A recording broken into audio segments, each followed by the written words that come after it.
আজকে আমরা এখানে আসছি যে ইনকিলাব মঞ্চের পক্ষ থেকে বলা হয়েছে যে হাদি ভাইয়ের হত্যাকাণ্ডের বিচার যেন জাতিসংঘের তত্ত্বাবধানে হয়, কারণ আমরা লক্ষ্য করেছি জুলাইয়ের বিচারটাও জাতিসংঘের তত্ত্বাবধানে একটা রিপোর্ট প্রকাশ হয়েছে এবং সেই রিপোর্টটা জনগণ বিশ্বাস করেছে এবং জনগণ সেটাকে সত্য বলে মেনে নিয়েছে।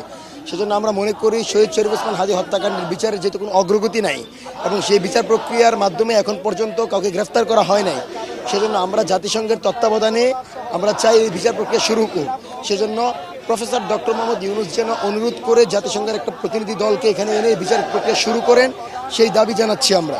এবং আমরা মঞ্চ 24 ইনকিলাব মঞ্চের সাথে একাত্মতা জানিয়ে এখানে অবস্থান করছি যতক্ষণ পর্যন্ত না প্রফেসর ইউনূস দেখা করে আমাদেরকে এই কমিটমেন্ট দিবে যে জাতিসংঘের তত্ত্বাবধানে হাদি হত্যার বিচার হবে, ততক্ষণ পর্যন্ত শান্তিপূর্ণ অবস্থান কর্মসূচি চলবে।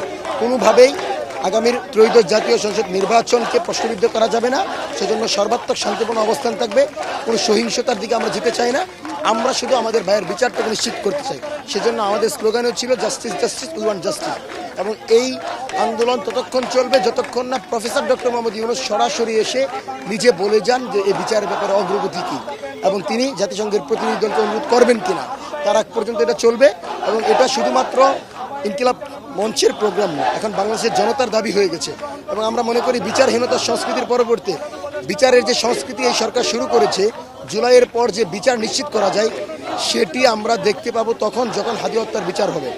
আমার সাথে বসে রিজওয়ান আপা বলেছিলেন যে এই বিচার এই সরকার থাকাকালীন হবে, কিন্তু এখন পর্যন্ত এই বিচারের যে প্রধান মূল আসামি ফয়সালকে গ্রেফতার করা হয় নাই, তার মানে কমিটমেন্ট উপদেষ্টা রাখতে পারে নাই।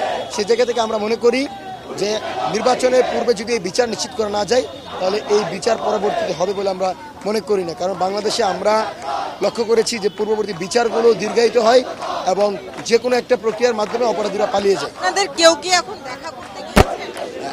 ইনকিলাব মঞ্চের প্রতিনিধিগণ জুমা আপু আছেন এবং জাবের ভাই আছেন, তারা সেখানে আছেন এবং তারা সেখানে দেখা করে আসছেন। আমাদের কাছে যতটুকু তথ্য আসছে আমরা এখানে শান্তিপূর্ণ অবস্থান কন্টিনিউ করব যতক্ষণ পর্যন্ত না ইনকিলাব মঞ্চ অফিসিয়ালিভাবে এখান থেকে ওঠার ঘোষণা দিচ্ছে, ততক্ষণ পর্যন্ত আপামর ছাত্র জনতার সাথে ফাহিম ফারুকী, আহ্বায়ক, মঞ্চ 24। Thank you.